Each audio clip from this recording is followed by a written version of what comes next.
Podem se sentar, meu povo.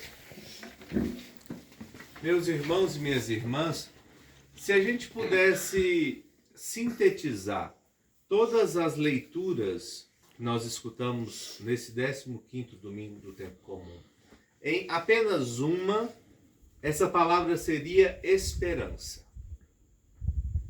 É esse tom do confiar, do esperar as coisas que marca todas as leituras de hoje e que quer acender em nós a chama dessa esperança. Isso é interessante por quê? Porque a gente já vai avançado na caminhada do ano litúrgico. Nós já estamos no meio, praticamente, de julho. O litúrgico vai até mais ou menos de novembro. Então, já estamos terminando esse tempo, esse ciclo. E quando a gente caminha muito tempo, a gente tem a tendência a desanimar, não é assim?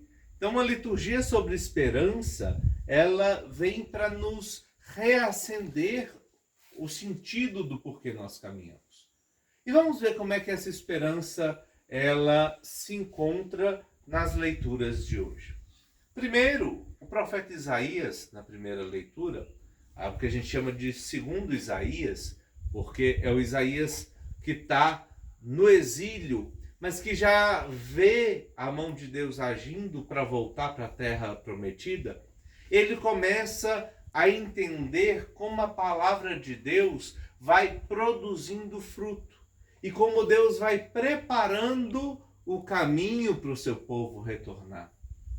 O profeta tem na sua cabeça a imagem de que estar fora da sua terra é desolador. Fosse um campo que não dá milho, né? Recentemente a gente sabe disso. Ficou bonito, ficou verde, mas no fundo não estava dando. Por quê? Porque o milho bom dá em determinado tempo, dá em determinado solo. E aí o profeta vê como Deus vai cuidando para retornar o seu povo que estava tão distante, tão sofrido, para a terra prometida. Ele se enche então de esperança. Não à toa essa parte do livro é conhecido como o livro da consolação. É Deus que vai inflamando cada vez mais o povo que está ali sofrendo com a esperança do retorno para a terra prometida. Então aqui nós temos a esperança. Na segunda leitura, Paulo também nos ensina que a caminhada de fé precisa ser cheia de esperança. Porque se não tiver esperança, a gente não tem sentido diante da dor e do sofrimento. E aí ele resgata talvez uma das imagens mais bonitas do que é sofrer com esperança, que é uma mulher grávida. Uma mulher grávida, ali já dando à luz, sofre. Não sofre? Vocês que são mães aí, vocês podem nos dizer, né? Sobretudo se for parto normal. Hoje em dia não sofre tanto com uma cesárea, mas com parto normal, apesar que mãe já falou, por exemplo, que prefere 1000 partos normais do que uma cesárea. Sofre, mas aquele sofrimento todo acaba assim que a criança nasce. Você chega a esquecer do sofrimento, não é? Por quê? Porque o sofrimento, ele tem um sentido, ele tem um porquê, ele é fecundo. Então você não sofre só por sofrer, ou porque gosta de sofrer. Você sofre porque você está esperando alguma coisa que é maior, que é mais bonito do que aquele sofrimento. Isso é a esperança cristã. E é assim, diz Paulo, que nós como cristãos precisamos caminhar. Quando vierem os sofrimentos da vida, entendamos que há um sentido maior para enfrentar as lutas, que é a graça de Deus, que é estar com Deus, que é nascer para Deus. E que nós todos estamos nesse percurso, caminhando nessa esperança. Então, a esperança da primeira leitura, a esperança do retorno. A esperança na segunda leitura, a esperança do nascimento. E há, de novo, esperança no Evangelho. Onde está a esperança no Evangelho? Às vezes a gente não entende muito bem a parábola do semeador, porque, primeiro, a gente fica fechado naquela interpretação que Jesus dá. E que hoje o padre fez questão de não ler, porque pode não ler a interpretação de Jesus, porque a gente vicia. Tem os terrenos, né? E na verdade a parábola fala muito mais do que só sobre os terrenos. Fala sobre a esperança do agricultor. Os terrenos é apenas um jeito de ler. Mas a parábola em si, que é o trecho que nós lemos hoje, ela fala muito de esperança. Porque a gente está acostumado a primeiro cultivar a terra, arar a terra, jogar um pouco de adubo, para depois vir jogando a semente, não é assim? O povo daquela época não. O povo daquela época não tinha muito terreno. Não tinha muito como arar a terra. Então o que eles faziam? Qualquer chance da semente nascer, para eles era bom.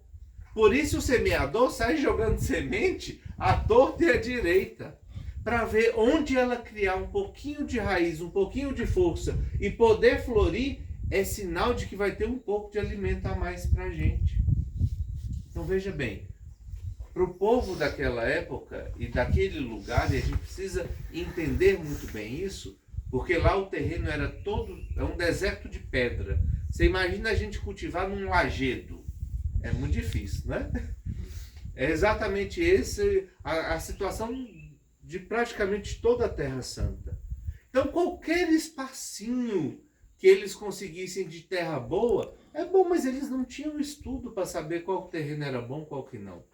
Então o semeador saía a semear e jogar tanta semente em tanto tipo de solo, não é loucura do semeador, é esperança. Ele de fato deseja, ele aguarda que aquelas sementes possam frutificar para que ele tenha alimento para si e para os seus. Então, quando nós escutamos essa parábola, a primeira interpretação não deve ser os terrenos, deve ser a esperança do semeador. Porque é essa esperança que faz com que ele nos dê tempo para provarmos que tipo de terreno nós somos. O que vem primeiro não é o tipo de terreno. Não é se eu sou uma beira do caminho, se eu sou um terreno pedregoso, um terreno com espinho, ou se eu sou um terreno bom. É entender a grandeza do gesto do semeador que lança em mim semente, eu estando perfeito ou não. Porque ele espera, ele deseja que eu frutifique. É esse o sentido maior. E aí sim, quando eu tomo consciência da esperança que o Senhor põe em mim enquanto terreno, é que aí sim eu preciso tomar consciência e começar a trabalhar em mim para que eu seja um terreno bom. Mas eu trabalhar em mim em terreno bom é sempre momento segundo. É sempre ação depois. Depois do quê? Do gesto de esperança do Senhor para mim. E aí, cultivar é não deixar destruir, cair por terra a esperança que Deus põe em mim. Muda completamente o sentido, não muda? Quando a gente olha assim. A gente não fica só querendo saber que terreno eu sou, que terreno outro é. A gente começa a entender a grandeza do gesto e a grandeza da responsabilidade nossa. Então que a gente possa hoje acolher a semente da esperança que Deus nos dá e trabalhar em nós, para que o nosso terreno seja bom e dê retorno a Ele. Que assim seja. Amém.